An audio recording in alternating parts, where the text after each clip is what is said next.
জন। জন আপনার নাম। বয়স কত? 30 রানিং। 30 রানিং। জন্ম জেলা? জন্ম জেলা টাঙ্গাইল। টাঙ্গাইল। আপনি আজকে যে বিষয়টা নিয়ে এখানে কথা বলতে আসছেন, বাংলাদেশে এই বিষয়টা নিয়ে মিডিয়াতে খুব একটা এখন পর্যন্ত ফোকাসড না বিষয়টা, কিন্তু এটা একটা ভয়ঙ্কর রকমের সমস্যা বলে আপনি মনে করেন। অবশ্যই। আর আপনার জীবনে যে ঘটনাটা ঘটে গেছে এটা আপনি জানিয়ে সবাইকে সতর্ক করতে এসেছেন। জি। আমার কাছেও মনে হয়েছে যেটা খুবই গুরুত্বপূর্ণ একটা বিষয়। তবে প্রথমেই বলে নিচ্ছি, এই বিষয়ে আমার ব্যক্তিগত কোনো অভিজ্ঞতা নাই এবং এ বিষয়ের বিস্তারিত আমি জানি না। আজকের এই এপিসোডটা আমি সেভাবেই আপনাদের কাছে তুলে দেব যাতে করে কেউ এই এপিসোডটা দেখে বা শুনে কোনোভাবেই ইন্সপায়ার না হয়। উনি যে বিষয়ে ছিলেন বা যে বিষয়ে ভুক্তভোগী হয়েছেন বা যে মন্দ কাজটা ওনার দ্বারা হয়েছে সেই কাজে যাতে কোনোভাবেই কেউ ইন্সপায়ার না হয়। তার মানে বুঝতেই পারছেন উনি যে বিষয়গুলো এখানে বলবে, যে বিষয়ের খুঁটিনাটিগুলো এখানে আসবে, এমনভাবে উপস্থাপন করা হবে যাতে করে ওই খুঁটিনাটিতে কারো ইন্টারেস্ট হলে, এভিল ইন্টারেস্ট যেটাকে বলে, সে যাতে ওইখানে যেতে না পারে। সো ওইভাবে আমি উপস্থাপন করছি এবং একই সাথে এই এপিসোডটা অনেক বড় একটা অ্যাওয়ারনেস হতে পারে পুরো বাংলাদেশের জন্য। সো আমরা শুরু করি। জি বলুন, আপনি ছোটবেলা থেকে যেখান থেকে, প্রথমে আগে ব্যাকগ্রাউন্ডটা জানবো। আমি গ্রামে বড় হয়েছি, ছোটবেলা থেকে গ্রামেই ছিলাম। টাঙ্গাইল সদরের খুব কাছাকাছি গ্রাম, মানে শহরের একদম নিকটেই। তো ফ্যামিলি বলতে আমার বাবা মা 5 ওয়াক্ত নামাজ পড়ে, মানে ইসলাম মাইন্ডেড। উনি হচ্ছে তালিমও করে, বাড়িতে তালিমে করে। আর বাবা ব্যবসায়ী। ছোটবেলা থেকে আমাদেরকে একটু সময় কম দিতে পারতো, মানে সকালে বেরিয়ে যেত, দেখা যেত রাত্রে আসছে, আমরা ঘুমিয়ে আছি, এরকম দেখা গেছে। এমন হয়েছে যে সপ্তাহে 2-1 দিন দেখা হয়েছে বাড়িতে থাকার পরেও, ব্যবসা নিয়ে অনেক ব্যস্ততার কারণে আর কি। আর ছোটোবেলায় স্কুল লাইফ পার করে, স্কুলে পড়াশোনা খুব ভালো ছিলাম এটা বলা যাবে না, কিন্তু খুব খারাপ ছিলাম এরকম না। সবসময় দেখা যায় 5-7 এরকমের মধ্যেই থাকতো রোল আর কি। তো এসএসসি কমপ্লিট হওয়ার পরে ইন্টার টাঙ্গাইলেই করা হয়। আমরা 3 ভাই 1 বোন। বাবা ব্যবসায়ী ছিলেন? জি। আমাদের বিজনেস বলতে কাঠের বিজনেস, ফার্নিচার আর সোমিল আছে কাঠের, মানে আমরা বলতে পারি মধ্যবিত্ত একটা মধ্যবিত্ত ফ্যামিলি। হ্যাঁ। তো বিবিএ জন্য আর কি, যখন আমার ইন্টার কমপ্লিট হয়ে গেল তখন ভার্সিটিতে ভর্তির জন্য ট্রাই করলাম, কয়েকটাতে হলো না। তো জাতীয়তে আমার ম্যানেজমেন্ট সাবজেক্টটাতে আমার হলো টাঙ্গাইলে আর কি, করুলিয়াতে।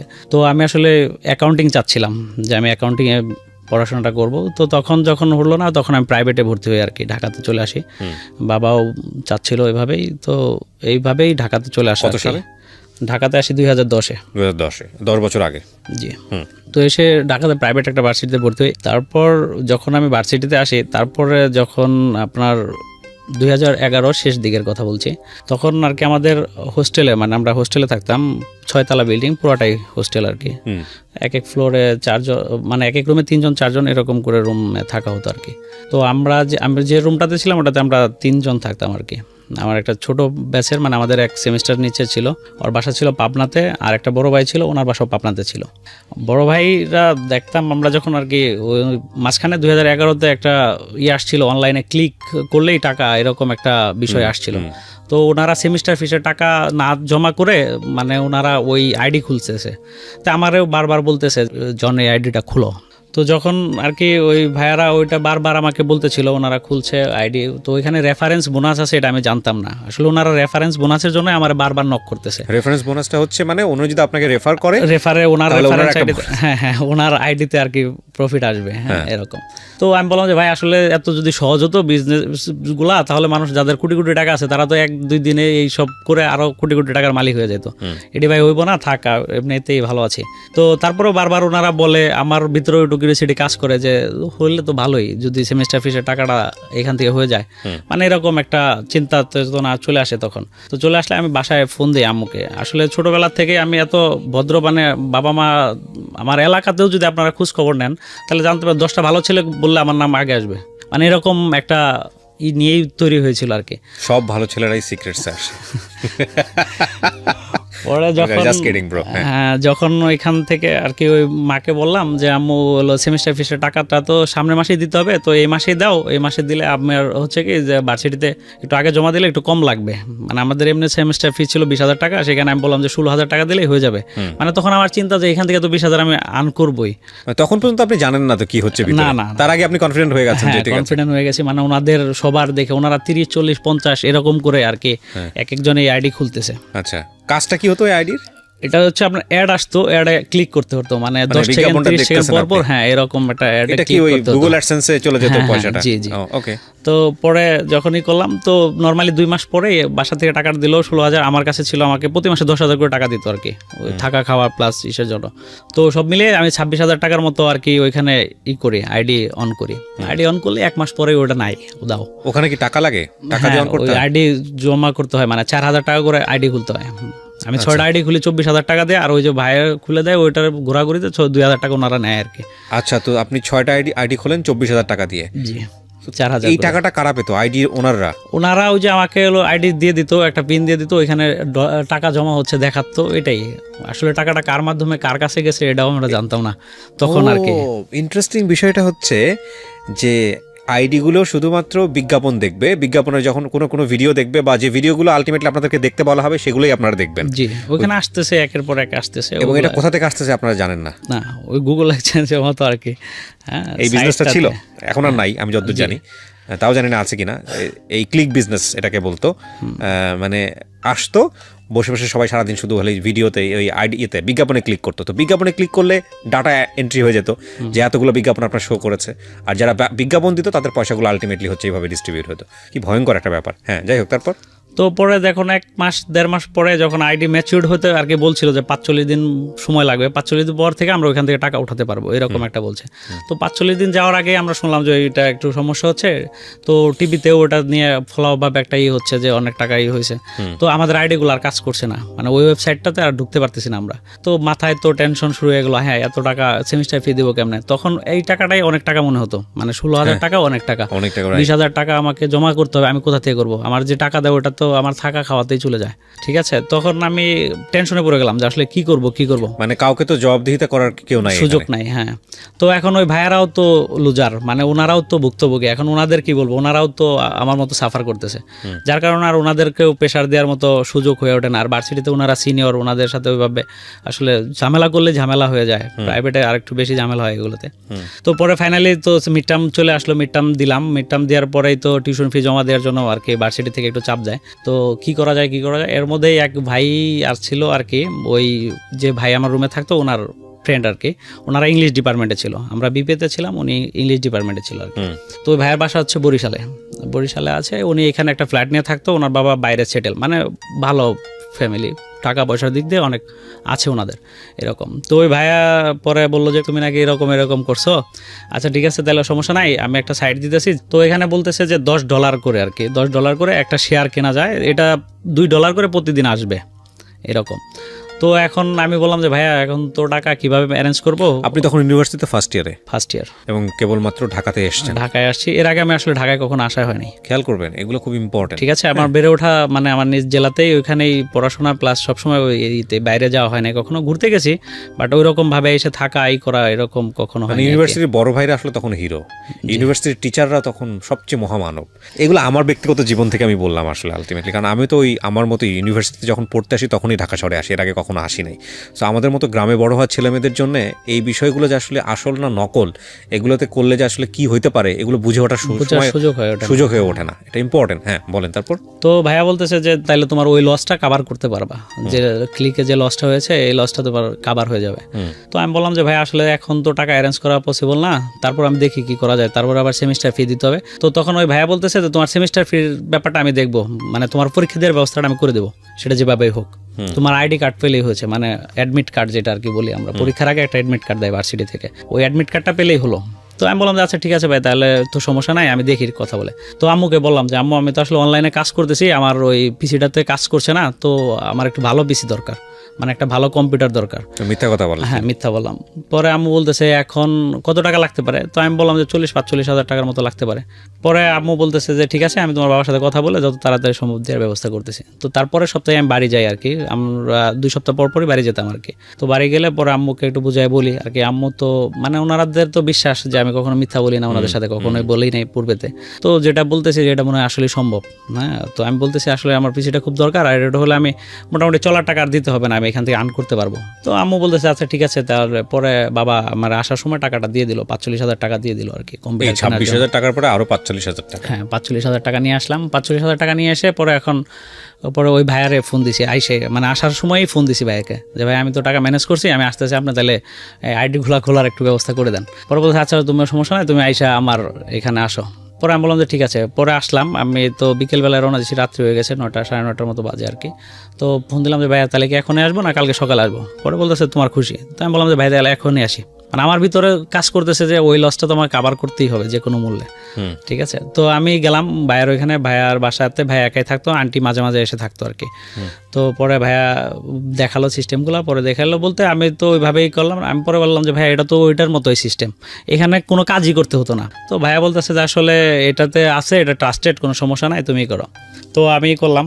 পরে আমি কি করলেন আপনি? টাকাটা কি করলেন? টাকাটা ভাইকে দিলাম, 40,000 টাকা আমি ভাইকে দিলাম, 5,000 টাকা আমি রেখে দিলাম। ও 40,000 টাকা কি করলো? 40,000 টাকা ই করে পরে আমাকে হলো ওই $10 করে আর কি আমাকে বুঝালো যে $10 ই করতে তোমার 1,000 মানে 10,000। কিন্তু ডলারে কনভার্টটা করলো কিভাবে? ওনার মাস্টার কার্ড আছে, উনি ওইখানে ইনভেস্টও করছিল। আচ্ছা, আপাতত আপনি এটা বুঝতেছেন না যে উনি কিভাবে ডলারে কনভার্ট করতেছে, উনি আপনাকে এটা জাস্ট আমি হলো ওনাকে ট্রাস্ট করে আমি ওনারটা মানে টাকাটা দিলাম আর কি। আচ্ছা, তো ভাইয়া আমার আইডি দিল, আমার নামে আর কি আইডি খুলে দিল, কয়েকটা খুলে দিলে পরে আমি ওই আইডিগুলো দিয়েই করলাম।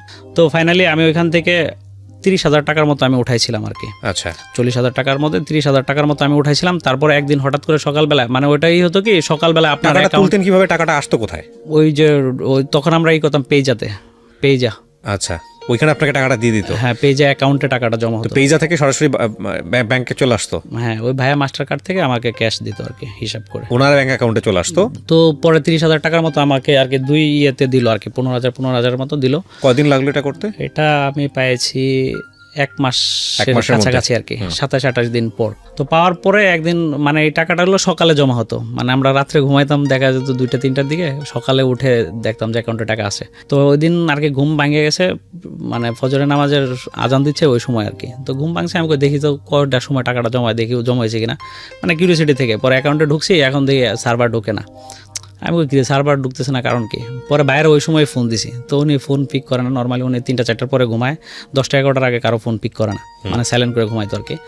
তো পরে আমি যখন হলো 10টা-11টা, মানে আমার তো সময় যাচ্ছে আর টেনশন বাড়তেছে যে এইখানেও কি তাইলে আবার ধরা খেলাম নাকি, এরকম একটা কাজ করছে। পরে যখন হলো ফোন দিলাম, বললো যে এমনিতে সার্ভার একটু সমস্যা হয়তো মাঝে মাঝে হয়, এটা ঠিক হয়ে যাবে। তো 1 দিন 2 দিন কোনো খবর নাই, উনি বলতেছে 72 ঘন্টার মধ্যে ঠিক হবে, এরকম বলতেছে আমাদেরকে আর কি।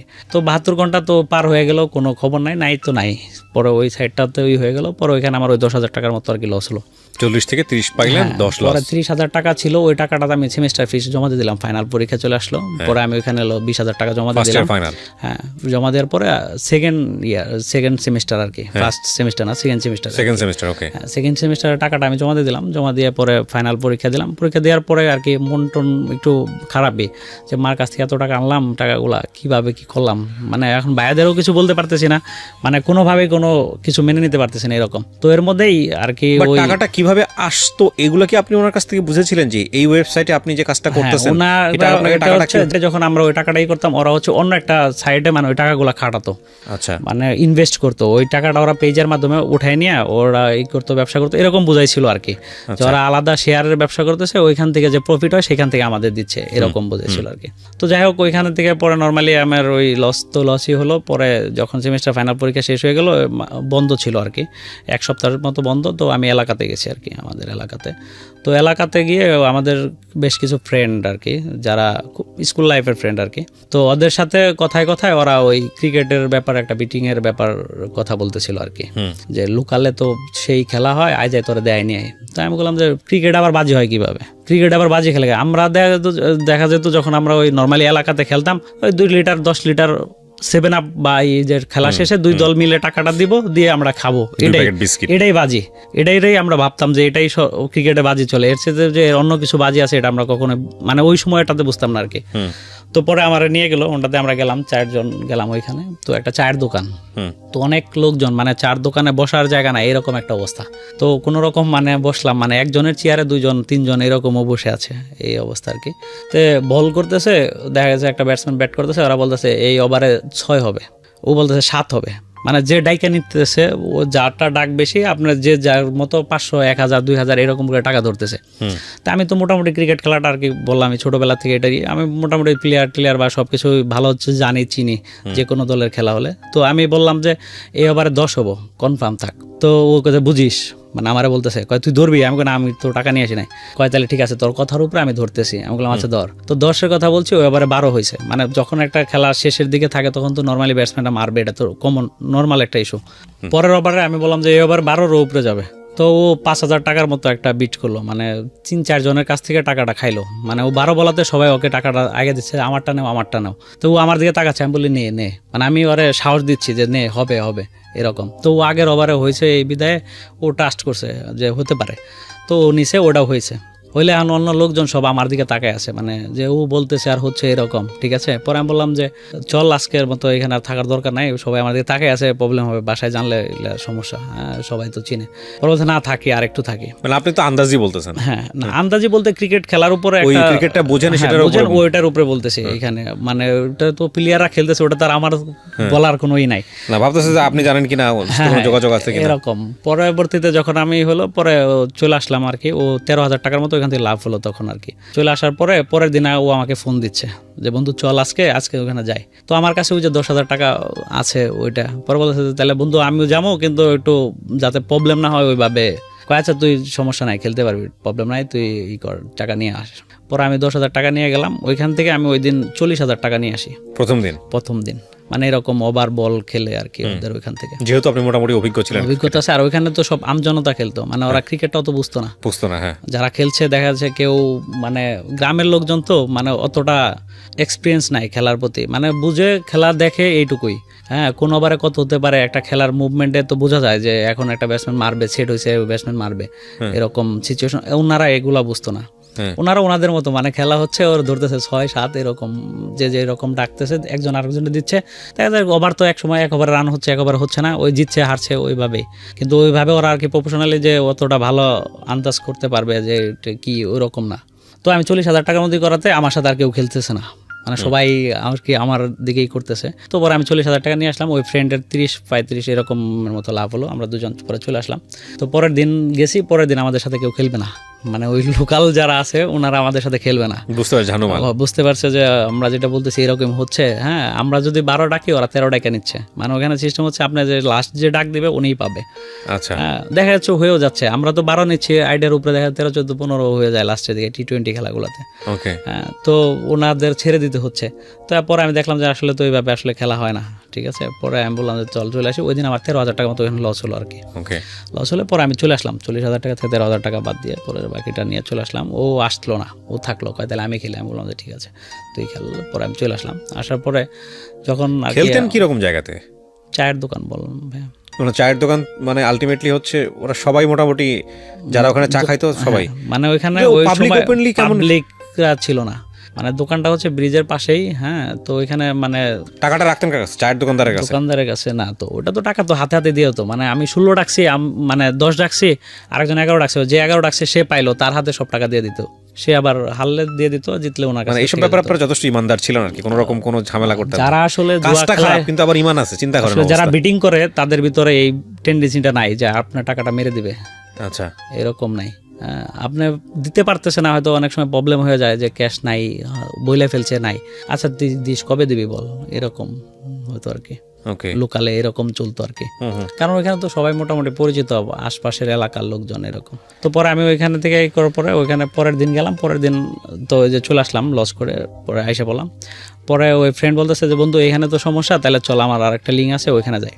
আমি বললাম কীরকম লিঙ্ক? পরে বলতেছে যে না আছে ভালো, কোনো সমস্যা নাই, চল। তো শহরেই আর কি, ওইখানে বড় বড় খেলা হয়, মানে একটা ম্যাচে দেখা গেছে 10 ভরি 20 ভরি 50 ভরি করে দোকানদাররা যারা স্বর্ণের দোকান করতেছে ওরা বাজি ধরতেছে। এটা খেলা শুরুর আগে ম্যাচের উপরে। ধরেন আজকে পাকিস্তান বাংলাদেশের খেলা, সাপোজ পাকিস্তান অফার করছে 3,000 করে নর্মালি, মানে পাকিস্তান যদি আপনি নেন আপনাকে 3,000 করে দিতে হবে 1,000-এ, আর আমি বাংলাদেশ নিলাম, আমি যদি জিতি তাহলে আমাকে 1,000-এ 3,000 দিবে আর কি, আর হারলে আমার 1,000 দিতে হবে এরকম। আর ওরা ভরির হিসাবটা ওই রকম করতো যে 5 ভরি দিলাম, জিতলে তুই 2 ভরি দিবি এরকম। সবটুকু গোল্ডের? হ্যাঁ সব হিসাব গোল্ডে। ওরা গোল্ডে করতো, গোল্ডটাকে আবার টাকায় কনভার্ট করতো না, ওরা গোল্ডই নিত। ওরে বা, ওরা গোল্ডই নিত, মানে ওই যে দোকান, স্বর্ণের দোকান, ওদের তো হিউজ মানে ব্যবসায়, স্বর্ণের দোকানদার আর কি ওরা। তো ওদের ব্যবসায়। তো আমি বললাম যে বন্ধু এনে নিয়ে আসো, এনে তো আর স্বর্ণের খেলা হচ্ছে, কয় সমস্যা নাই, যখন খেলা শুরু হবো আমগোড়াই শুরু হইব, তুই চুপ থাক, বইসা থাক, দেখ। মানে আমার তখন মানে ওনাদের ধরা দেখে আমি একটু হতভম্ব হয়ে গেছে আর কি, যে 5 ভরি 10 ভরি 20 ভরি 50 ভরি পর্যন্ত ওনারা ধরতেছে, স্টেক করতেছে, ঠিক আছে, স্বর্ণের দোকানে। তো আমরা টাকা নিয়ে গেছি 30-35 হাজার, এখানে তো 1 ভরি দামও না, তাহলে ওদের সাথে আমরা কিভাবে, আর আমাদের তো আর স্বর্ণ নাই ওখানে, ওরা তো স্বর্ণ জমা দিচ্ছে, ঠিক আছে, স্বর্ণ এনে জমা দিচ্ছে, একজনের কাছে জমা দিচ্ছে, ওরা এই করতেছে। পরে আমি ওয়েট করলাম, ওয়েট করতে বললো। পরে যখন খেলা শুরু হলো তখন ওইখানে টিভি আছে, মানে 4 দোকানের মতোই, মানে কয়েকটা মার্কেটের মাঝে আর কি, ফাঁকা জায়গাতে আর কি। তো এখানে চেয়ার টিয়ার ফালায় খেলা দেখে, নর্মালি সবাই ভাবে যে খেলাই দেখতেছে। আর স্বর্ণের দোকানে ভিতরে যারা কাজ করে ওরা তো ভিতরে কাজ করে, তো ওইভাবে আসলে এফেক্ট করে না স্বর্ণের দোকানের ওই মাঝে খেলা দেখাতে, প্রবলেম হয় না। তো এই কারণে ওরা সবাই মানে মার্কেট বা অন্য লোকজন জানে যে এখানে এমনি খেলা টেলা দেখে, এতটি মার্কেটে দোকান, এই কারণে। কিন্তু মূলত এখানে মূল উদ্দেশ্যই হচ্ছে খেলা দেখার, ওই বাজির কারণেই খেলা দেখে। তো আমি বসলে খেললাম। পরে ওইখানে দেখলাম যে না, আমার চাইতেও ওরা আর কি অনেক অভিজ্ঞ, মানে ওইখানে কোনোভাবে আমি ডাক নিতে পারতেছি না। আমার কাছে মনে হচ্ছে যে না, এরকম হবে না, ও কিন্তু ওরা নিয়ে নিচ্ছে, দেখা যাচ্ছে জিতছে, আমি আবার নিচ্ছি, হারতেছে। ওই দিন আমার ওই পুরো টাকাটাই লস হলো। আমি 33,000 টাকার মতো নিয়ে গেছিলাম, পুরোটাই লস হলো। ওইখানে লস হলে আমার মাথা পুরাই যে এইখান থেকে আর্ন করতে হবে যে কোনো মূল্যে। তো আমার এইদিকে সেমিস্টার শুরু হয়ে গেছে, ততদিনে আপনাকে পেয়ে বসেছে এই জুয়া। এটা আমাকে এই করছে। পরে আমি বললাম যে বন্ধু এখানে তো সেমিস্টারই, বাড়ির থেকে চাপ দিচ্ছে যে ক্লাস শুরু হবে, যাস না কেন। মা বলতেছে কয়দিন, বললি 7 দিন থাকবি না, এখন 10-12 দিন হয়ে যাইতেছিস না, ঘটনা কি? পরে বললাম না, যামোগা, তাহলে সেমিস্টার ফিসে টাকাটা দাও আর খরচের টাকা দাও, আমি চলে যাও। তো বাবা নর্মালি আসলে বাবার সাথে সম্পর্ক বলতে, বাবা সবসময় এই কথাটাই বলতো মাকে, যে তোমার সন্তানগুলা তোমার, কিন্তু যখন টাকা দরকার তখন আমার। মানে যখন টাকা দরকার হতো তখনই বাবারে ফোন করে বলা যে বাবা টাকা লাগবে, টাকাটা একটু পাঠিয়ে দিন, এরকম আর কি সিচুয়েশনটা ছিল। তো বাবা নর্মালি বাবা টাকাটা ই করলো, অ্যারেঞ্জ করে পরের দিন দিয়ে দিল। পরের দিন আমি চলে আসলাম ওইখান থেকে। আসলে কিন্তু আমার মাথার ভিতরে তো ওই বিষয়টা কাজ করতেছে যে এত টাকা ওইখানে লস করে আসলাম, মানে আমি আবার কোন উছিলা দিয়ে বাড়িতে যাব, সেই একটা টেন্ডেন্সি কাজ করতেছে মাথার ভিতরে যে আমি বাড়িতে চলে যাব। এর মধ্যেই ওই আমাদের যে হোস্টেল, ওটার পাশে একটা চার দোকানে বিকালে চা খাচ্ছি, ওদের মধ্যেই একজনে এই কথাগুলো বলতেছে। পরে আমি ওনাকে একটু ডাক দিলাম সাইডে, ডাক দিয়ে বললাম যে ভাই কি বলেন। তো উনি আসলে আমাকে চিনে না বিধায় বলতে চাইলো না, তো বললো না। পরে এর মধ্যেই আমি রুমে এলো, ওই যে ভাইয়ার মাধ্যমে, ইংলিশ ডিপার্টমেন্টের ভাইয়ার ওনার ফ্রেন্ড আসছে ওইখানে রুমে। পরে আমি তো ওই ভাইয়ারে বলতেছি ভাই এরকম অবস্থা আমার দিয়েছে। উনি আমার বললো যে ঠিক আছে, তুমি হলো আজকে সন্ধ্যায় আমার বাসায় এসো। তো সন্ধ্যার পরে আমি ভাইয়ের বাসায় যাই আর কি। ভাইয়ের বাসায় গেলে ভাইয়া আমাকে একটা ওয়েবসাইট দেখায়, ওয়েবসাইটটার নাম হচ্ছে, তো এখানে বিটিং জগতে মানে 24 ঘন্টায় কোনো না কোনো খেলা থাকে, আর বিশ্বের যত খেলা আছে সবগুলাই ওইখানে লাইভ কাভারেজ হয় আর কি, বিটিং করা যায় ওইখানে।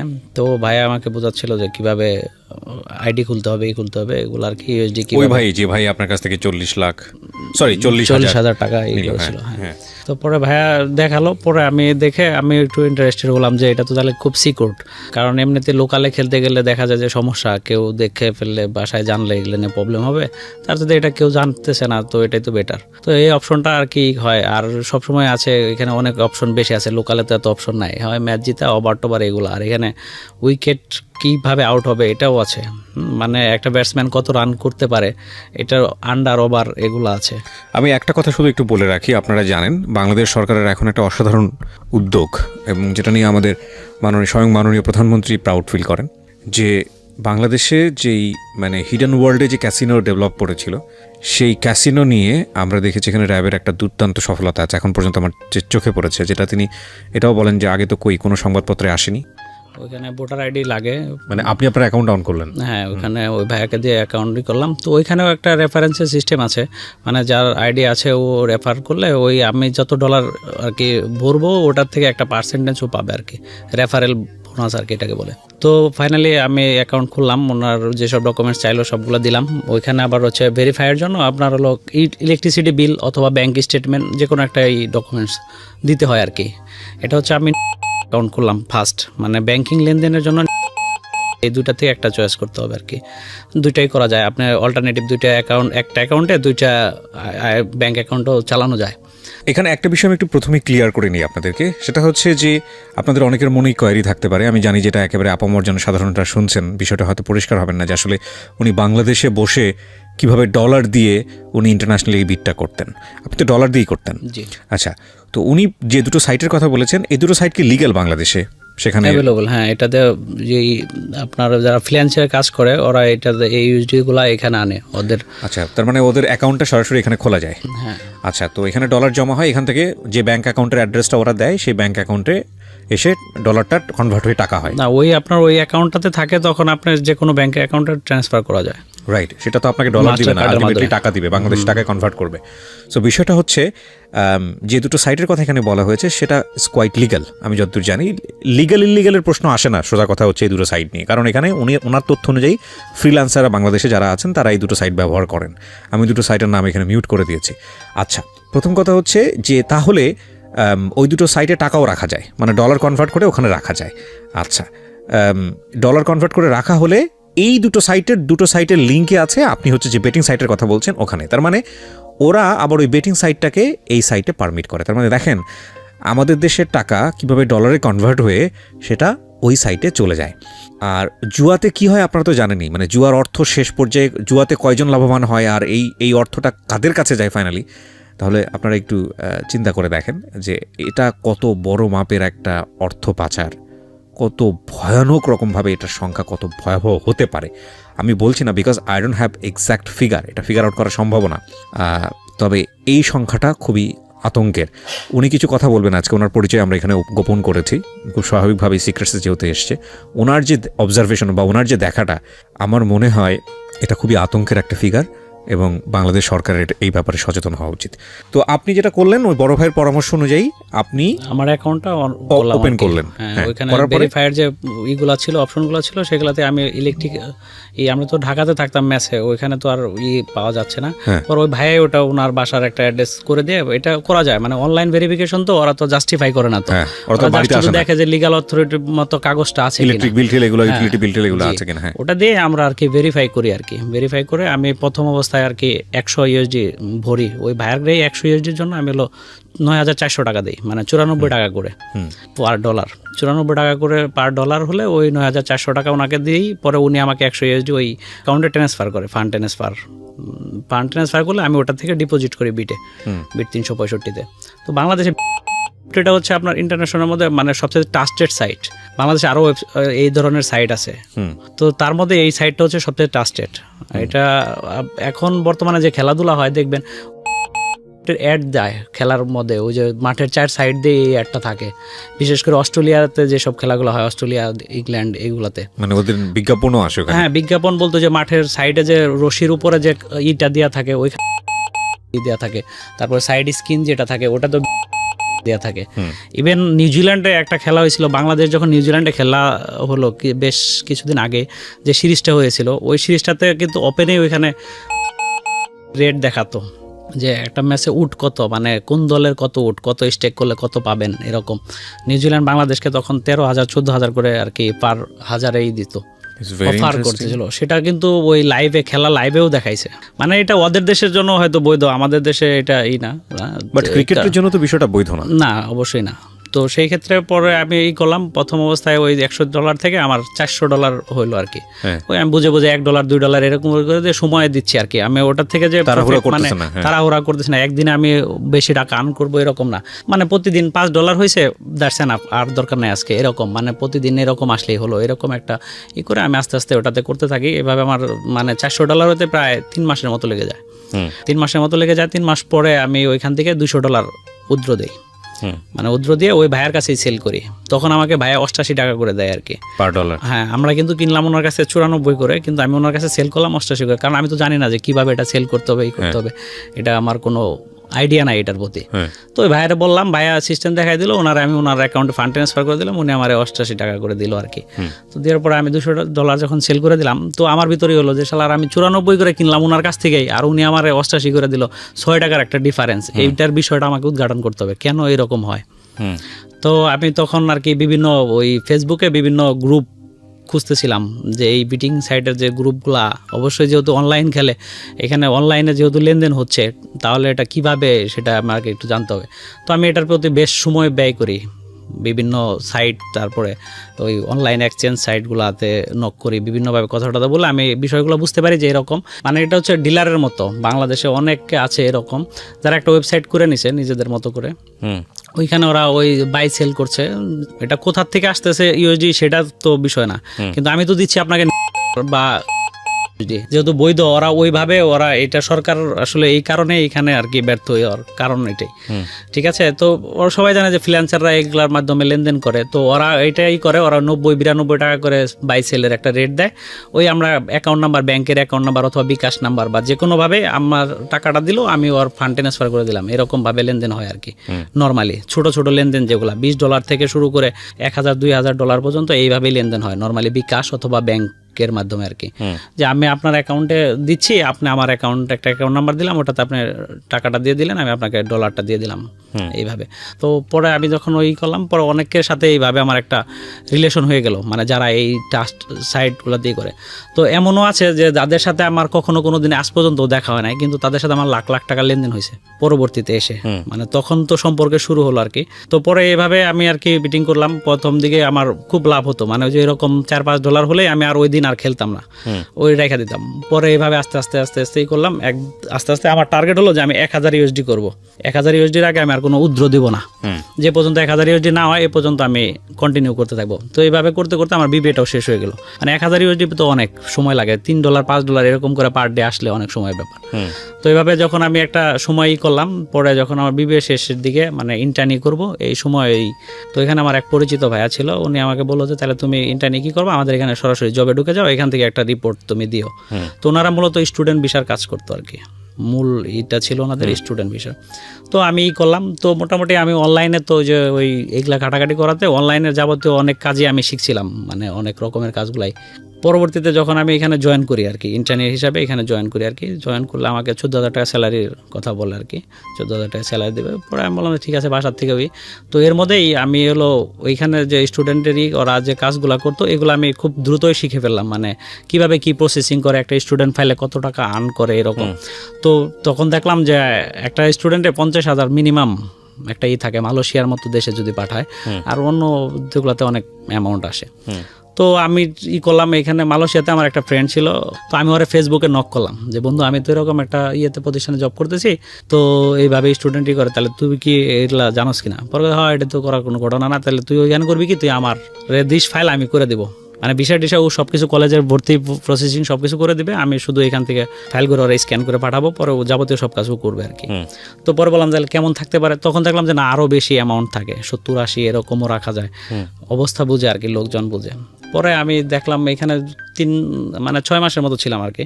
6 মাসে মোটামুটি অনেকেই আমাকে চিনতো, মানে অফিসে যারা আসতো। আর ওইটাই আপনার এই যে জীবনের গল্পের প্রোগ্রামটাতে অ্যাড হওয়ার কারণে রাত্রে প্রচুর ফোন আসতো, রাত্রে তো আর ফোন রিসিভ করা হতো না, দিনে এগুলোতে অনেক, মানে এটা বড় ধরনের একটা প্রসার ছিল, এটার একটা কাজে লাগতো আর কি। তো যার কারণে অনেকের সাথে, মানে যে কথাটা বলছেন উনি এই রেডিও না, এটা আগের রেডিওর, এবং এটা আলটিমেটলি হচ্ছে কোনো একটা কনসালটেন্সি ফার্মের বিজ্ঞাপন যেত অনুষ্ঠানের মাঝখানে, এটা ইটস নট ওনারা ব্র্যান্ড করেছেন, অনুষ্ঠানের মাঝখানে। আর সবচেয়ে বড় কথা হচ্ছে অনুষ্ঠানের পপুলারিটি আল্লাহর রহমতে এত বেশি যে এখানে কোনো কিছু যাওয়া মানে হচ্ছে এটা মাস পিপলের কাছে পৌঁছে যায়, এটার ইম্প্যাক্ট আপনারা জানেন। তো সেটার কথা উনি বলছেন যে প্রচুর কল আসতো। হ্যাঁ, অফিসের ওই নাম্বারটা আমার কাছে ছিল, মানে ফোনের যে নাম্বারটা দেওয়া ছিল অ্যাডে, ওই নাম্বারটা, মানে রাত্রে যেদিন প্রোগ্রাম থাকতো ওই দিন রাত্রে ঘুমানো যেত না, এমন একটা অবস্থার তৈরি হতো আর কি। সবাই ফোন দিত, আর আমিও ওই সময় আপনার এই প্রোগ্রামটা শুনতাম। হ্যাঁ, মানে জানাই আছে ফোন আসবে, ঘুমানোর সুযোগ নাই। হ্যাঁ, তো নর্মালি 2-3 ভালো লাগতো শুনতে, বিশেষ করে আপনার বয়সটা বেশি ভালো লাগতো আর কি ওই সময়। তো ওই সময় আমি এটা শুনতাম। তো পরবর্তীতে এখানে আমার একটা হলো যে যেহেতু এত টাকা আর্ন হয়, তাহলে আমি তো এটা করতেই পারি পাশাপাশি। তো জবটা আমি ছেড়ে দিলাম, যে ভাই আমি আর জব করবো না, আমার এটা ভালো লাগছে না, আমি অন্য কিছু ট্রাই করবো। তো এর মধ্যে আমি ওই যেটা বললাম আমার $1,000 হয়ে গেছে ওইদিকে। তো তখন আর আসলে জবের প্রতি আমার কোনো ইন্টারেস্টেড নাই। হ্যাঁ, যে আমি তো দুইটা পাই 14,000 টাকা, আর এখানে আমি একটা ডিল করলেই তো আমার 70-80,000, এখানে আমার 1,000 হয়ে গেছে, প্রায় 90,000 টাকার মতো এখানে হয়েছে। আর এইদিকে আবার চলে আসছে। তো আমি আর ফাইনালি জব করবো না এরকম ডিসিশন নিয়ে বাসায় চলে যাই। পরে ভাইয়া আমাকে খুব রিকোয়েস্ট করে যে পরবর্তীতে তুমি তো ভালো কাজ করতেছো, তাহলে তুমি একটু করো ভাই, আর একটা মাস করো, আমি অন্য একটা লোক পেলে তোমাকে ছেড়ে দেবো না। পরে আমি ওনার রিকোয়েস্টে আর একটা মাস ওইখানে আমি কাজ করি করি আর কি। এর মধ্যে আরও কয়েকটা ফাইল আসে, মানে যারা বাইরে যাবে ওদের পরিচিত, পরে আমি তো বলি ওদের যে আমি তো জব ছেড়ে দিচ্ছি, এগুলো রেসপন্সিবিলিটি আমি নিতে পারবো না, এগুলো প্রতিষ্ঠানের ব্যাপার, আপনার প্রতিষ্ঠানের সাথেই করেন। তো ওনারা পার্সোনালি আমাকে বলে যে ভাই আপনি যদি পারেন তাহলে এই কাজগুলো করে দেন। তো আমি বললাম যে আমার এরকম আছে, আমি করে দিতে পারবো, সেই ক্ষেত্রে আপনি অফিসে আসতে পারেন, আমি যেখানে থাকি ওইখানকার অ্যাড্রেস দিয়ে দিই যে আপনি এখানে এসে যোগাযোগ করবেন আমার সাথে। তো ওইভাবে আমি 5-6 জন স্টুডেন্ট আর কি ওই সময় পাই। 5-6 জন স্টুডেন্ট পাইলে আমি ওই ফ্রেন্ডের মাধ্যমে ওই সময় কাজটা করি আর কি। পাস করলে আমার কাছে প্রায় 4 লাখ টাকার উপরে চলে আসে, মানে ওই কাজের থেকে। আর এইদিকে ওই 100 ইউএসডি হওয়ার 1000 ইউএসডি হওয়ার পরে মানে আমার লেভেলটা চেঞ্জ হয়ে যায়। আমি কিন্তু আগে তখন ওই যে $3 $5 এরকম হলে আর বিটিংই করতাম না, একদম টোটাল অফ, ওই দিন আর করতাম না, ঠিক আছে। কিন্তু ওই সময় আর এগুলা কাজ হইতো না, তখন মানে যতক্ষণ ইউএসডি আছে ততক্ষণ খেলতে হবে, এরকম একটা টেন্ডেন্সি কাজ করে। তখন ফ্রি টাইম, অফিস করতেছি না, কোনো চাপ নাই, কাজ নাই, পড়াশোনা নাই, এমবিএতে ভর্তি হবো আর কি ওই সময়। তো বাসার থেকে বললাম, থেকে তখন আমি টাকা নিলাম 70,000 যে এমবিএতে ভর্তি হতে হবে, একবারে টাকাটা দিলে একটু কম লাগবে।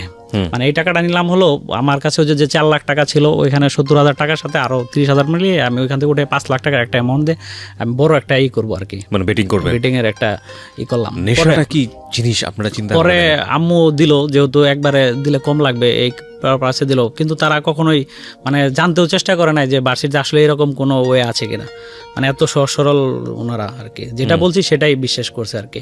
তো ফাইনালি আমি তখন ওই 5টা টাকা করে 5 লাখ টাকার একটা করলাম, 5 লাখ টাকা করে আমি বিটিং এর জন্য একটা করলাম যে লোকালে খেলবো এটা দেয়া। হ্যাঁ, ইউএসডিতে পরে আমি কনভার্ট করি নাই, পরে হলো 1000 ওই লস হয়ে গেল। পরে আমি ওই 5 লাখ টাকা থেকে 1000 আবার ভরলাম 1 লাখ টাকা দিয়ে, 95,000 টাকা আর কি। 95,000 টাকা দিয়ে 1000 ইউএসডি আবার ভরলাম, ভরার পরে আর 4 লাখ টাকা থাকলো আমার কাছে। ওই 4 লাখ টাকা দিয়ে এই উত্তরাতেই ওই মার্কেটে এখানে লোকালে বড় বড় বাজি হতো, মানে ওইখানে একটা দোকান আছে, ওই দোকানে মার্কেটের মালিকের দোকান আর কি, ওনার ওইখানে টাকা জমা রাখতো। মানে আপনি 1 লাখ টাকা জমা রেখে আসছেন, অসুবিধা নেই, ওনারে 500 টাকা দিলেই হচ্ছে, এরকম 500 1000 লাভ হইলে দিয়ে আসলেই হলো লাভের থেকে আর কি। তো এইভাবেই আর কি ওনাকে দিয়ে আসার তো এখানে টাকা মিস নাই আর কি, টাকা রিস্ক নাই কোনো, যে টাকা হারলে দিবে না এরকম না, জিতছেন আপনি দিবে না এরকম না।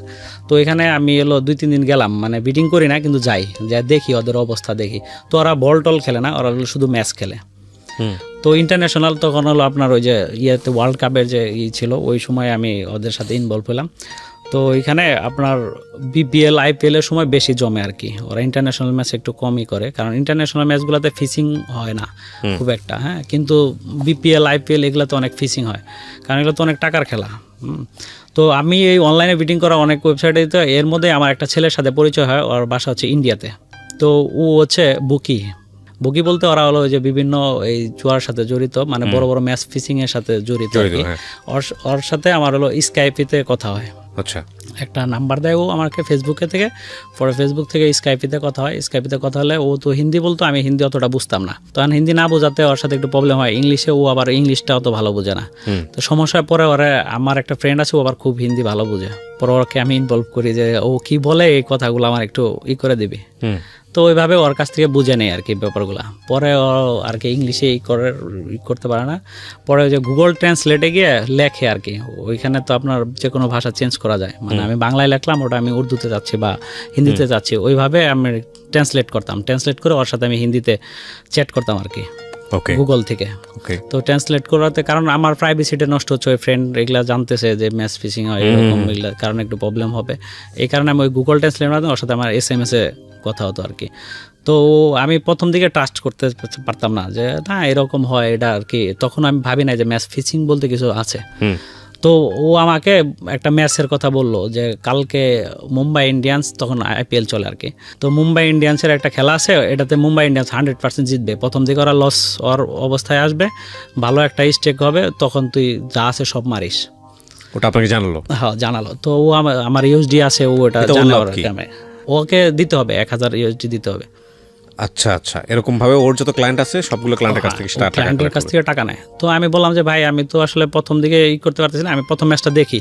তো যখন যেভাবে বলতেছে SMS দিতে যে এই ওভার উইকেট যাবে, সব মিলে যাচ্ছে, তো ওর প্রতি আমার একটা ট্রাস্ট চলে আসলে আমার কাছে তখন হলো ওই যে বললাম 4 লাখ টাকা, পরে আমি পুরাটাই কনভার্ট করি ইউএসডিতে কনভার্ট করাতে আমার যখন হলো 500-র মতো হয়, ওই ইয়েতে 2-3টা এমনি নর্মাল স্টেক করে আমি 500 ইউএসডির মতো হয়। পরে ওরা আমি বলি যে তাই ও তখন অ্যাডভান্স চায় যে আমার 1000 অ্যাডভান্স করতে হবে। পরে আমি বললাম যে 1,000 তো অনেক বিগ অ্যামাউন্ট, আমি 500 অ্যাডভান্স করি 50-50। 500 আমি অ্যাডভান্স করতেছি আর 500 আমি আফটার ম্যাচের পরে দেবো আর কি। পরে বলতেছে আচ্ছা ওকে ডান। প্রথম ক্ষেত্রে কিন্তু নেক্সট টাইম ফুল অ্যাডভান্স পে করতে হবে, ও আমাকে এটা কন্ডিশন নেওয়ার জন্য। হ্যাঁ, পরে আমি বললাম আচ্ছা ঠিক আছে ব্যাপার না, আমি পরের ম্যাচে একটা টাস্ট হলে পরের ম্যাচে আমি তোরে দেবো। তো পরে একটা ম্যাচ হয় হচ্ছে আপনার হলো ওই কলকাতা নাইট রাইডার্স আর হচ্ছে হলো ডেভিড ওয়ার্নার খেলতো ওই টিমটাতে। হ্যাঁ, যাই হোক ওই টিমটাতে খেলা হয় আর কি। তো খেলা হলে আমাকে ও বলে যে এটাতে কলকাতা আজকে হারবে, কিন্তু নর্মালি কলকাতা জিতার মতো একটা টিম আর কি, ওদের সাথে জিতার মতো। তো বলতেছে যে এটা হারবে, খুব কাছাকাছি হারবে, মানে খুব ক্লোজলি ম্যাচ হবো, ভালো উঠবো, ওই সময় স্টেক করবি, প্রথমে স্টেক করার দরকার নাই। তো আমি প্রথমেই 200 মতো মারি, যে 500 আছে 5,000, আমি হলো 200 মাইরা দিই, ওরে 500 দিয়ে দিলাম। আমার কাছে তখন হলো 4300 মতো আছে আর কি, ইউএসডি 4300 ইউএসডির মতো আছে। 200 না 300 জানি প্রথম আমি স্টেক করি খেলা শুরু হওয়ার আগে। আপনি কি মানে তখন ওই বিট করতেছেন? হ্যাঁ হ্যাঁ, টোটাল টাকাটাই তো আমি ক্যাশ টাকাটা টোটালটাই আমি ওটার মধ্যে ডিপোজিট অনলাইনে বিট করতেছেন? হ্যাঁ, অনলাইনে ডিপোজিট করে নিলাম। এই বুকির সাথে আপনার পরিচয়টা কিভাবে হয়েছিল? ফেসবুকের মাধ্যমে। ওরা অ্যাড দিত, মানে ফেসবুকে বিভিন্ন ইয়েতে ওরা ওই যে নিচে কমান্ড করতো ম্যাচ রিপোর্টের জন্য। ওরা নর্মালি ওরা হলো হোয়াটসঅ্যাপটা বেশি ইউজ করে আর কি। হ্যাঁ, সেটা তো আমরা দেখতেই পেলাম যে সাকিবের ক্ষেত্রে আমরা যেটা, হ্যাঁ, ওরা হলো হোয়াটসঅ্যাপটা বেশি ইউজ করে। তো ওই হোয়াটসঅ্যাপের থেকে পরে প্রথমে আমাকে হোয়াটসঅ্যাপ নাম্বার দেয় না, প্রথমে আমি স্কাইপে দিছি আর কি। স্কাইপের পরে হোয়াটসঅ্যাপ দিছে আমাকে। পরে হোয়াটসঅ্যাপ দিলে তখন আমাকে বলে যে এই ম্যাচটা কলকাতা জিতবে, খুব ক্লোজলি জিতবে, 1 উইকেটে যদি পরে ব্যাট করে তাহলে 1 থেকে 2 উইকেটে জিতবে, আর যদি আগে ব্যাট করে ওরা তাহলে 4 থেকে 5 রানে জিতবে, এরকম একটা ডিফারেন্স হবে। আর স্টেকটা করবি তখন যখন কলকাতা হারতেছে, উটটা বেশি, মানে কলকাতারে বেশি অফার করতেছে তখন। তো আমার কাছে 4300 প্রথমে 300 নিলাম। কলকাতা হারার অবস্থা, মানে কলকাতা হারবে এরকমই মনে হচ্ছে, লাস্ট উইকেটে প্রায় 23 না 24 রানের মতো লাগে আর কি। ওই দিন কলকাতা পরে ব্যাট করে আর কি। তো 23-24-এর মতো লাগে, তখন ওই সুনীল নারিন ওই ম্যাচটা জিতায় আর কি, মেরে কলকাতারে। ঠিক আছে, ওই সময় আপনার কলকাতাকে মানে হলো 10-11 করে উঠ দিচ্ছে, মানে আপনি 1000 দিলে 10,000 পাবেন, মানে ওইখানে উঠটার সিস্টেম হচ্ছে 1 স্টেক করলে 11, মানে আপনি ওই 111 আপনাকে রিটার্ন দিচ্ছে, তার মানে 1 তো আপনি স্টেক কী করলেন, 10 আপনি প্রফিট পাচ্ছেন। ঠিক আছে, ওই সময় আমি 1000 মারি প্রথমে আর কি, ভয় পাচ্ছি যে হবে না এত রান লাগে, দুইটাই বলার রয়েছে, ম্যাচ জিততে পারবো না, এরকম একটাই 8 বল না 9 বল বাকি আছে এরকম। তো ওই ম্যাচটাও জিতে যায়, তার মানে কথার সাথে মিলা যায়। তো আমি তখন আফসোস করি, সাথে মিলে যায়, ও বলে যায় কলকাতা হারবে না, কলকাতা জিতবে। ওটা ও কি বলেছিল, কলকাতা জিতবে। হ্যাঁ, ওকে, যে খুব ক্লোজলি ম্যাচটা জিতবে আর কি, লাস্টে জিতলে 1-2 উইকেটে জিতবে, আর আগে ব্যাট করলে 5-4 রানে জিতবে। তো মিলে যায় আর কি। তো আমি তখন আফসোস করি, পুরো ডলারটি যদি মারতাম তাহলে তো কাজ হতো, আর কি দরকার ছিল। মানে লাভ করেছেন ঠিকই, কিন্তু তারপর আরো নেশা হচ্ছে। হ্যাঁ, নেশা হচ্ছে। পরে আমি ওরে ওই টাকাটা দিয়ে দিই, পরে আরো 500 উইথড্র দিলে মানে আপনার মিনিমাম 4-5 ঘন্টা লাগে ওই ক্যাশটা আপনার অ্যাকাউন্টের হতে। ইন্ডিয়া চলে গেল থেকে আমি যখন হলো উইথড্র দিব, আপনি উইথড্র দিলে মিনিমাম 4 ঘন্টা লাগে, 4 ঘন্টার মতো লাগে আর কি। তো 4 ঘন্টা পরে আমি যখন ওটা উইথড্র দিলাম, উইথড্র দেওয়ার পরে ওই ওরে ট্রান্সফার করে দিলাম 500। ও পরে বলতেছে যে আমি পরে আমিই নক করি ওরে, মানে ওর প্রতি একটা ট্রাস্ট চলে আসছে আর কি। তো তখন আমার প্রায় 10,000-এর মতো ইউএসডি, বাংলাদেশি টাকায় প্রায় 9 লাখ 9.5 লাখ টাকা ইউএসডিতে আমার আছে প্রফিট সহ আর কি। তো ওরকে আমি নক করি, ও আমারে বলে যে আরেকটা ম্যাচ আছে আজকে, না লেট হবে, আমি দিব। পরে আমি কই এমনি নর্মাল কোনোই নাই, না নর্মালি নাই, ওটা একদম ফিক্সড, এরকম একটা বলে আর কি। আইপিএলে? হ্যাঁ, আইপিএলে। তো সেমিফাইনালের আগে, মানে কোয়ালিফায়ার আগে একটা ম্যাচ দেয়, ওই ম্যাচটা দেখি আমরা, মানে আমি আসলে কি খেলা দেখি আমরা আসলে। ওকে, মানে সবকিছু যদি ফিক্সই হয়ে থাকে তাহলে দেখে লাভটা কি? আচ্ছা, এখানে আপনি একটা ইনফরমেশন দিতে পারেন কিনা, যেহেতু বুকিরা ব্যাপারটা জানে যে আজকের ম্যাচটা ফিক্স, এতে ক্রিকেটারদের লাভ কি হয়, ক্রিকেটের সঙ্গে যারা জড়িত থাকে ওদের কি লাভটা হয়? আসলে আমি ওর সাথে কথা বলছিলাম এরকম, ওরা ম্যাচ কিনে নেয়, ওটা হচ্ছে মানে এখানে তো অনেক টাকা খরচ হয়, একটা প্লেয়ারকে অনেক টাকা দিতে হয়, এখানে স্পন্সরের ব্যাপার আছে, ওরা নাকি ওই স্পন্সরের ইয়ে থেকে ওরা ম্যাচটাই করে আর কি, 2-1টা ম্যাচ এরকম ফিক্সড করে যাতে ওরা ওই টাকাটা এখান থেকে উঠাই নিতে পারে। আচ্ছা, এরকম আর কি ও বলেছিল। আমিও নিশ্চিত না।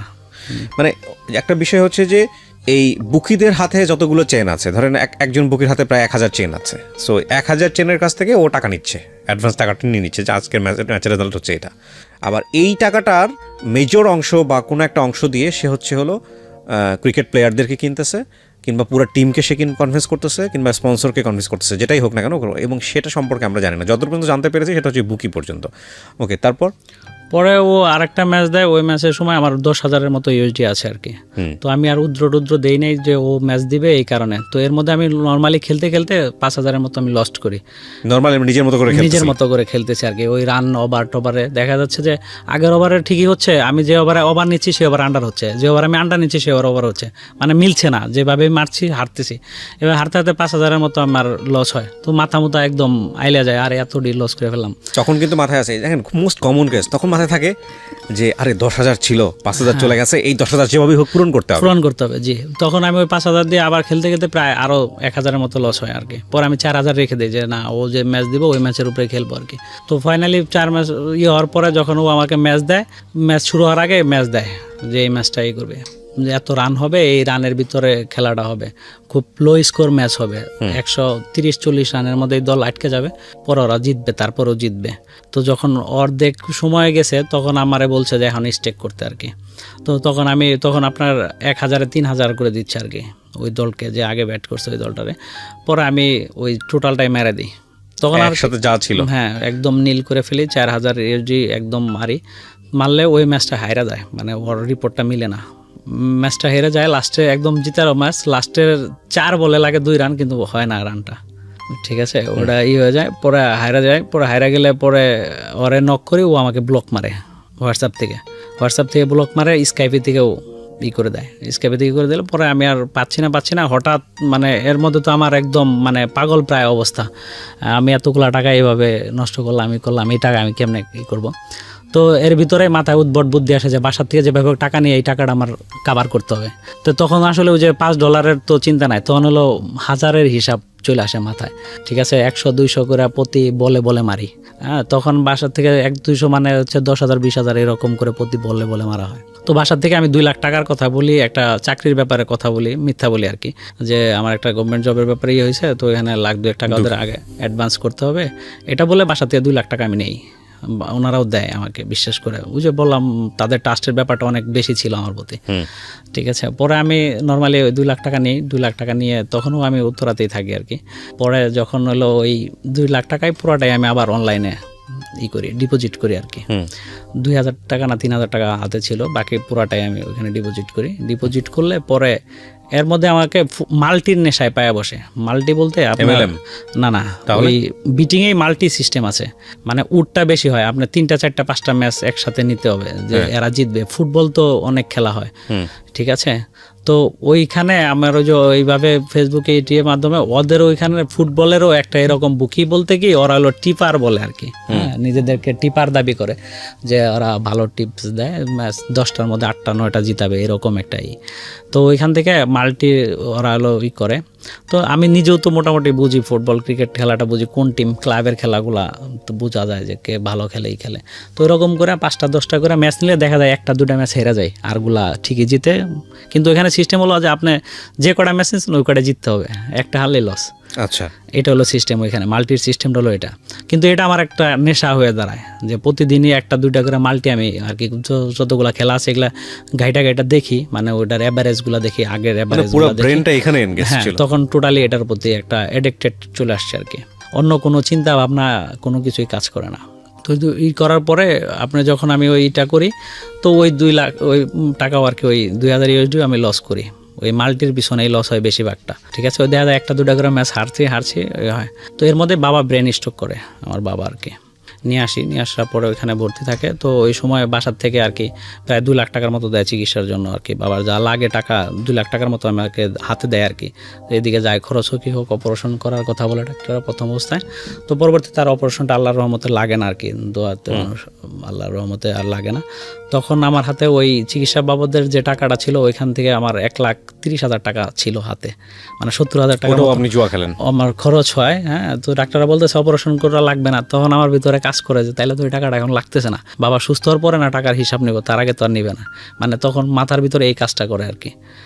তো তখন আমি ওই 1,30,000 টাকার মধ্যে 10,000 টাকা হাতে রাখি, যে কোনো ওষুধ যদি কখনো লাগে সেটা তো আবার আনতে হবে, এটা মনে করে। আর বাকি 1,20,000 টাকা আমি আবার বিটে করি এবং হারেন। হ্যাঁ, ফাইনালি ওটাও আমি হারি।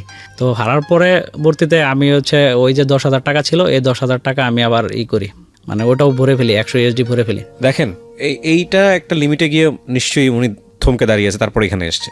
কিন্তু এখানে উনি বারবার এটা কেন করছে? ওনাকে যেই টাকাটার নেশাটা পেয়ে বসছিল সেটা হচ্ছে ওনার অ্যাকাউন্টে কখনো না কখনো একটা বড় অ্যামাউন্ট জমা হয়েছিল, দ্যাট ইজ $10,000। উনি ঘুরে ফিরে ওই স্বপ্নে বিভোর যে যেভাবেই হোক আমাকে এটাকে পূরণ করতে হবে, এবং ওই $10,000 কিন্তু ওনার ইনভেস্ট ছিল না, এটা ইনভেস্ট মানে ছিল না, এটা আপনার জুয়া খেলে আপনি অর্জন করেছেন। 4,000 থেকে 10,000 হয়েছিল আর কি। $4,000 আপনার ইনভেস্ট ছিল, কিন্তু $4,000 সমস্ত টাকাটা আপনার নিজের টাকা ছিল না, ওটাও প্রফিটের ওই তো টাকা 5 ছিল। লাখ টাকা ছিল, ওই 5 লাখ টাকা তো আপনি স্টুডেন্টদেরকে ইয়ে করে টাকাটা করেছিলেন। সো আলটিমেটলি এখানে যেটা হচ্ছে যে হ্যাঁ এটা বৈধ ছিল, স্টুডেন্টের জায়গা থেকে আপনি ইয়ে করে করেছেন, এটাও তো শর্ট কামিং মানি, মানে অল্প সময়ের মধ্যে চলে আসছে, এবং যেহেতু $10,000 চলে গেছে, এটা $10,000 মানে 9 লাখ টাকা, 9.5 লাখ টাকার একটা ব্যাপার, তো এটা তো লস অফ মানি। এটা কত বছর আগের ঘটনা? এই 2016।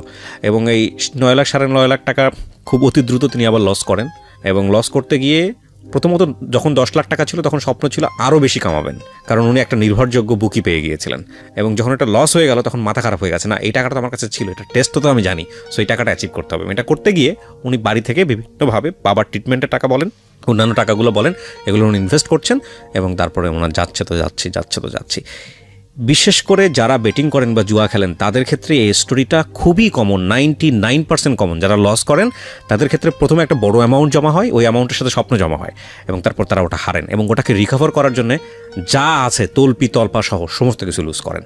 ওনার কোথায় গিয়ে থামছে এটা একটু জানি। তারপর কি হলো? তারপরে আমি ওইটা লস করার পরে ওই 10,000 টাকাও আমি আর কি 100 USD আবার ডিপোজিট করি। ডিপোজিট করলে 50-এর মতো হেরে যায়। এই সময় আবার একটা মেসেজ দেয় আমাকে একটা ইয়ের থেকে, যে এই ম্যাচটা আজকে উইন হবে, ফুটবলের একটা ম্যাচ দেয়। এটা কি আপনার কোন এক বুকি আপনাকে মেসেজ? হ্যাঁ, আমি চিনি না, তখন ওকে চিনি না আর কি। তো আমি ভাবলাম যে কে নাকি অজয়রা, তো আমি আর ওটাতে করি না, কিন্তু ম্যাচটা জিতে, ও যেটা দেয় ওই ম্যাচটাই জিতে। এর মধ্যে আমি ওই 50 USD লস করি। তখন আমার ওর প্রতি একটা হয়। একবার কিন্তু আমি দেখেন মানুষ ভুল করে কোথায়, আমি কিন্তু একবার ভুল করলাম, মানে একবার বুকের মাধ্যমে কিন্তু আমি আবার সব হারাইলাম। তারপরে আবার ওর প্রতি আমার একটা চলে আসে, যেহেতু ফুটবলে ভালোই দিতেছে, তাহলে দেখি ওর সাথে কথা বলি। তখন আমি ওর সাথে চ্যাট করি আর কি। তো ও লন্ডনে থাকে এরকম বলে, তো ওর সাথে কথা হয়, ওর সাথে ইংলিশে চ্যাট করার পরে ও বিস্তারিত বলে যে আমরা একটা ক্লাব হাউস থেকে আমরা এগুলোর থেকে নিউজ নেই, মানে ম্যাচ রিপোর্ট নেই, তো এগুলা হয়। তো পরে ও স্কোর দেয়, মানে এই ফুটবল ম্যাচে 3টা গোল হবে, 2-1 হবে, এই দল জিতবে 2-1, এরকম স্কোর দেয়। মানে দল দিত, আবার গোলের কথা বলতো, একজ্যাক্টলি মিলতো এরকম। তো এরকম এখন আমার কাছে তো USD নাই, এখন আমার চিন্তা ভাবনা এখন আমি আবার কিভাবে USD ভরবো। এর মধ্যে ওই যে ওই বাসার থেকে তো 2 লাখ নিয়ে রাখছি চাকরির কথা বলে, তখন আবার আম্মুকে একটু প্রেশার দিই যে আম্মু আরও টাকা লাগবে, ওরা তো টাকার কথা বলতেছে, নাহলে তো কাজ হচ্ছে না, কাজটা আটকে আছে এরকম আর কি, যে আরও 3 লাখ টাকার মতো লাগে। এর মধ্যে বাবা সুস্থ হয়ে যায়, সুস্থ হইলে তখন আমাকে বলে যে ট্রিটমেন্টে কত টাকা লাগছিল, ওগুলো তো কোনো বলা। আমি বললাম যে সবটাই লাগছিল, ওইখানে তো ছিল না, থাকলে তো দিতে আমি আপনাদের, এরকম বলে আর কি কোনো রকমে ওটা ম্যানেজ করে নেই আর কি। ম্যানেজ করে নিলে পরে আবার ওই চাকরির কথা বলে আরও 3 লাখ টাকা নেই। তখন বাবার ব্যবসা ওই যে যখন আর কি ব্রেন স্ট্রোক করে, তখন ব্যবসাটা অনেকটাই লস হয় আর কি। মানে ওই সময়ে যাদের কাছে টাকা পাইতো, ওই বাড়ি থেকে কত টাকা নিয়েছেন? টোটাল বাড়ি থেকে 16 লাখ টাকা নিয়েছে। একদম বাড়ি থেকে নেয় এটা? একদম বাড়ি নিজে যা ইনকাম করেছেন সেটাও তো এখানে দিয়েছেন? সেটা তো ওই যে পরে চাকরি করলাম, চাকরির টাকা, বেতনের টাকা 1 টাকাও আমি কোনো নিজের মানে বেটিং এ করেছেন? হ্যাঁ, আমি 2014 থেকে জব করি, প্রাইভেটে জব করতেছি। এর মধ্যে ওই USD তো সব শেষ, মানে এখন টেনশন যে কিভাবে USD করব। তো স্যালারি টাকা যেটা হয় সেটা তো একদম মানে থাকা খাওয়ার পরে দেখা যায় 20-25 হাজার একদিনেই শেষ হয়ে যায় বিটিংয়ে। তো পরে আমি লোকাল থেকে, মানে আমার এলাকাতে যারা বোর্ড চালায়, বিভিন্ন অনেকে আছে যারা বোর্ড চালায়, মানে ওই যে যাদের দোকানে জমা রেখে টাকা করে, তো এরকম অনেকে আবার করে, তো ওদের মাধ্যমে এক ছোট বাইরে দিয়ে এক জায়গা থেকে একটা ম্যাচ নেই, 1 লাখ টাকার 100 ম্যাচ নেই আর কি। আমরা ছোট দল নেই, 100 ম্যাচ জিতলে আমরা 1.5 লাখ টাকা পাবো আর কি, 1500 করে বাজার থাকে আর কি। তো জমার কথা বলে, তো আমি একটা চেক দিই ছোট বাইরে, যে তুই এই চেকটা জমা দিয়ে দিস, কালকে সকালে ওরা করতে পারবে, এখন টাকা ক্যাশ নাই, ব্যাংকে আছে, নিয়ে নিবি। মানে ভুয়া চেক দিলে পরে ওইটা নিয়ে 1 লাখ টাকা করা হয়। ওই ম্যাচটা আমরা হেরে যাই, হেরে গেলে পরে ওই টাকা তো পরের দিন ওরা ব্যাংকে করলে ব্যাংকে তো ওটা টাকা পায় না। পরে ওইটা নিয়ে একটু এলাকাতে মানে জানাজানি হয় বিষয়টা নিয়ে, যে চেক দেওয়ার পরে এখানে টাকা বিটিংয়ের ব্যাপারটা, এটা বাসার থেকে জানে আর কি। তো বাসা থেকে জানলে, বাসা থেকে যখন আম্মু শুনে, আব্বু তো যে অসুস্থতার কারণে যাতে ব্রেনে চাপ না পড়ে এটা ডাক্তার বলে দেয়। তো আম্মু এটা আমার এক খালা, মানে ছোট খালা, ওনার কাছে 1.5 লাখ টাকা এনে দিয়ে আমার বাসায় যাওয়ার জন্য ফোন করে আর কি। মানে আপনাকে জানায়নি ঘটনাটা? না, আমাকে জানাইছে, মানে আমার সাথে কথা বলছে, তখন আমি বলছি অনেক, মানে তখন কান্নাকাটি করছে, অনেক কথা বলছে আর কি। তো বলার পরে আমাকে বাসায় যাওয়ার কথা বলে আর কি। তো আমি বাসায় যাই, বাসায় গেলে তখন আর কি আম্মু ওনার মাথা ছুঁয়ে আমাকে কসম কাটতে বলে যে এই পথ থেকে আমি ফিরে আসবো, এরকম আর করবো না, এরকম আর কি। তো আমাকে তো এর মাঝখানেও আরও টাকা বাসা থেকে নিয়েছি, 20,000 50,000 এরকম করে বন্ধু বান্ধবের কাছ থেকে নিয়েছি, সেগুলো টোটালি ফ্যামিলির থেকে এবারে যে সব মিলে আরও 4 লাখ টাকা দিয়ে সব পরিশোধ করে আর কি।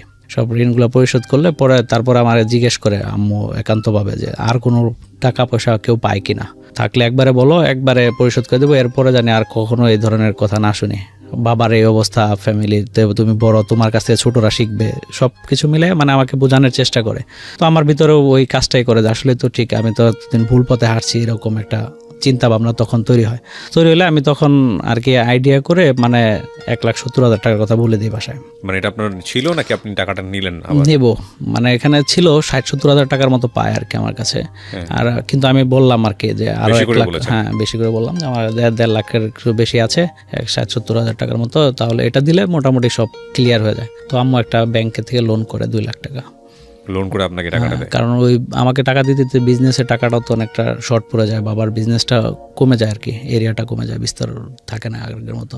পরে তখন আর আত্মীয় স্বজনের থেকে তো আর ওইভাবে আসলে এত টাকা কেউ দিতে চায় না, গ্রামে তো বোঝেনি। তখন ওই ব্যাংকের থেকে 2 লাখ টাকা লোন করে আর কি, লোন করে ওই 2 লাখ টাকা আমাকে দেয়। 2 লাখ টাকা দিলে আমি ওই যে টাকা যারা পায় ওদেরকে টাকাটা দেই না দিয়ে আমি ভাবি যে টাকা লস করছি, হয় এটা দিয়ে সব আবার আসবে, তা নাহলে এটু লস।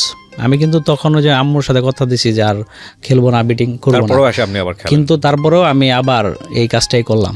তো করার পরে যখন আমি ওই বিটিং করলাম, বিটিংয়ে তো লস, ওইটাও লস হয়ে গেল। লস হওয়ার পরে তখন কি করব মাথায় কোনো কিছু ধরছে না। এদিকে ওই টাকার জন্য ওরা চাপ দিচ্ছে যারা পায় আর কি। তারা যদি আবার বাসায় বলে তাহলে তো আবার বাসায় সব জানাজানি হলে তখন সমস্যা, একবার বিশ্বাস করে সব কিছুই করে দিছে। তো পরবর্তীতে আমি ওই অফিসে আমি অ্যাকাউন্টসে কাজ করতাম আর কি, অ্যাকাউন্টসে কাজ করাতে। তো বৃহস্পতিবার বিকেলে ক্যাশ জমা হয়েছিল অফিসে প্রায় 90,000 টাকার মতো। ওটাও চুরি করেন? না, ওটা আমার কাছেই থাকতো, অ্যাকাউন্টসে আমি ছিলাম তো ওই টাকাটা আমার কাছেই থাকতো, কিন্তু ওই টাকাটা রবিবারে লাগবে, মানে শুক্র শনি বন্ধ অফিস, রোববারে টাকাটা লাগবে, ঠিক আছে, রোববারে টাকাটা লাগবে। ওই সময় আমি ওই 90,000 টাকা দিয়ে আমি লোকালে ম্যাচ নিই। মানে মাথা কাজ করে না, একটা মানুষের ড্রাগের নেশাটা যেরকম ভয়াবহ, জুয়ার নেশাটাও সেরকম ভয়াবহ। আচ্ছা, পরে ওই 90,000 টাকা আমি হেরে গেলে শনিবার দিন আমি, মানে শুক্রবারে হেরে যাই, বৃহস্পতিবার রাত্রে থেকে শুক্রবারের মধ্যে 90,000 টাকা আমি হেরে গেলে তখন তো একদম মানে মাথায় আকাশ ভেঙে পড়ার অবস্থা। অফিসের টাকা এই করা হয়েছে, এই টাকা কী করবো? পরে আমার বোনকে জানাই আমি যে আপু এই অবস্থায় আমি কী করব। তো আপু গেলে তোর যা খুশি কর, তুই এমনিতেই সব কিছু শেষ করছস, আর যা মন চায়, মানে ক্ষোভের থেকে যেটুকু বলার আর কি বলে।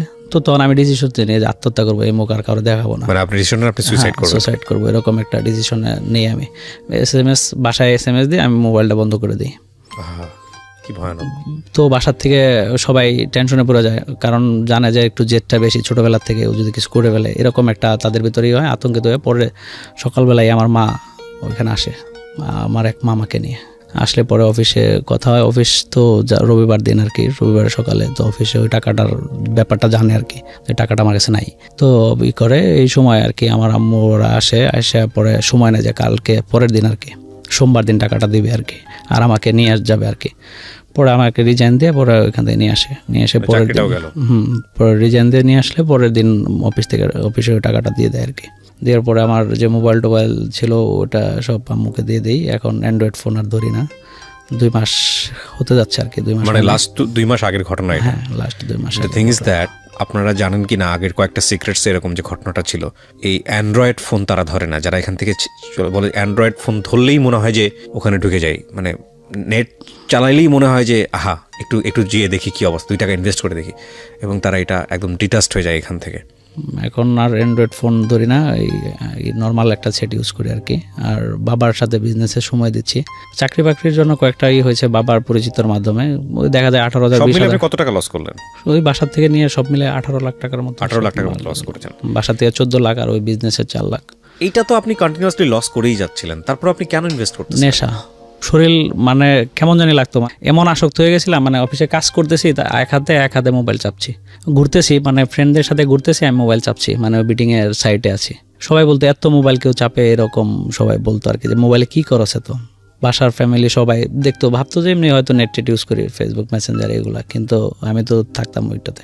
মানে একটা ওখান থেকে বেরোতে অনেক চেষ্টা করছি আমি, মানে হার্ডলি চেষ্টা করছি, মানে ফাইনালি ডিসিশন নিয়েছি সব মানে অ্যাপস ট্যাপস আনইনস্টল করে দিয়েছি ফোন থেকে। আপনি আপনার এই কয়েক বছরের অভিজ্ঞতায়, মানে ইন্টারন্যাশনাল বেটিংয়ের অভিজ্ঞতায় কীরকম ছেলে মেয়ে দেখেছেন এখানে যারা বাংলাদেশ থেকে? অনেক হাই ক্লাস থেকে শুরু করে লো ক্লাস, জুনিয়র প্লাবান, ইন্টার, এসএসসি লেভেলের, ওই ইউএসডি নেওয়ার জন্য অনেকেই নক করতো, কথা বলতাম, জিজ্ঞেস করতাম, পরে অনেকেই আইডি খুলে দিতে বলতো, এদের বলতাম যে এই রাস্তাতে কখনো এসো না, যা কইছো ওই পর্যন্ত থাকো, এগুলোর জন্য আর নক করো না। আপনারা চিন্তা করতে পারেন, আমি এই জন্য একটু আগে বলছিলাম যে আমাদের লোকাল ক্যাসিনো ধরা পড়েছে, সেখানে টাকার পাহাড় দেখে একজন সেন্সলেস হয়ে যাচ্ছেন।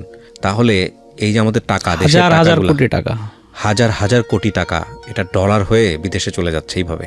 ওরা তো ইন্টারন্যাশনাল মাফিয়া যারা এই জিনিসগুলো নিচ্ছে। এটা তো কোম্পানি আছে, একটা কোম্পানি, একটা মহিলা এটার ক্যান ইউ ইভেন ইমাজিন কত টাকা, কত কোটি কোটি টাকা, কত হাজার কোটি টাকা?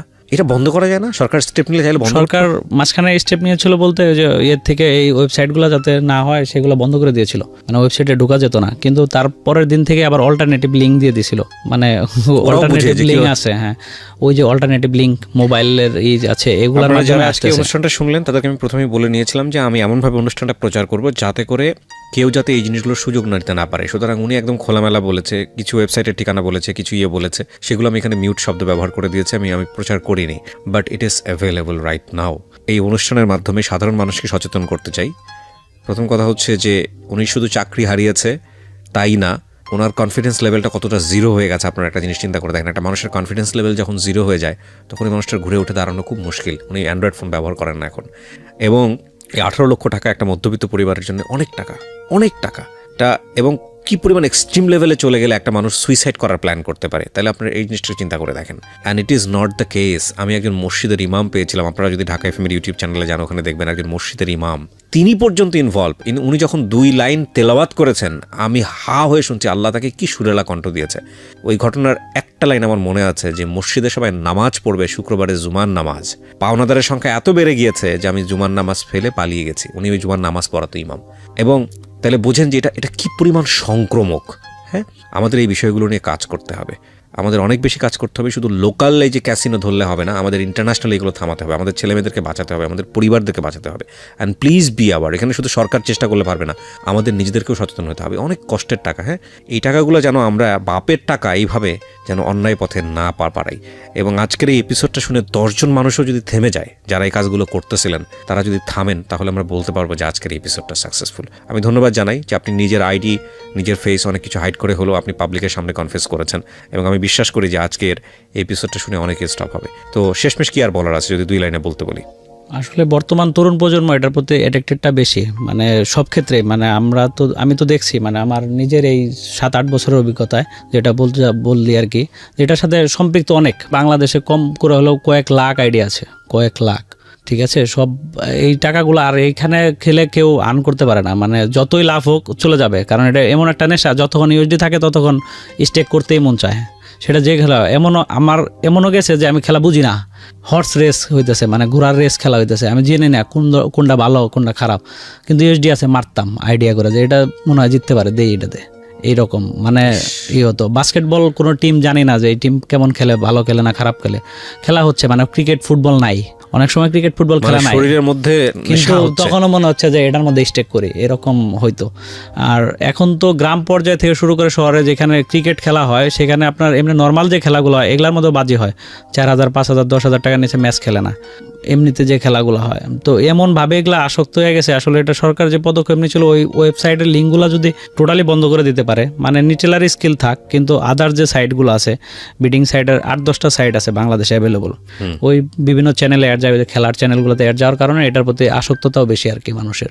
তো এইগুলা যদি বন্ধ করা যায় আর তাহলেই সম্ভব। আর আসলে নিজের আত্মশুদ্ধি বোধ তখনই জাগে যখন মানুষ খুব বিপদে পড়ে। হ্যাঁ, এখন এই যে লাস্ট আমি 2 মাস এমন অবস্থা যে বাবার কাছ থেকে 50 টাকা চাই নিয়ে চলতে হচ্ছে আমাকে, কিন্তু একটা সময় আমার কাছে 50,000 টাকা মনে হতো না। এখন চাকরির জন্য অফার করলে যদি 10,000, 12,000, 15,000, 20,000ও বলে, আমার সঙ্গে মাত্র 20,000 টাকা হলে জব করুম, এরকম একটা চিন্তা ভাবনা চলে আসছে। ওই যে বললাম কনফিডেন্স লেভেলটা জিরো করে ঠিক আছে, যার কারণে এখন বাবার ব্যবসার দেখাশোনা করতেছি, ওটার মধ্যে ইনভলভ হয়ে চিন্তা করতেছি কোনোভাবে ঘুরে দাঁড়াও যাওয়া যায় কিনা। এখনো কিছু টাকা ঋণ আছে, কিছু যে ব্যাংকের যে টাকাগুলো আছে, এমনি কিছু ধার টার আছে ভাই বা ফ্রেন্ড সার্কেলের মধ্যে, সেগুলো একটু সময় নিয়ে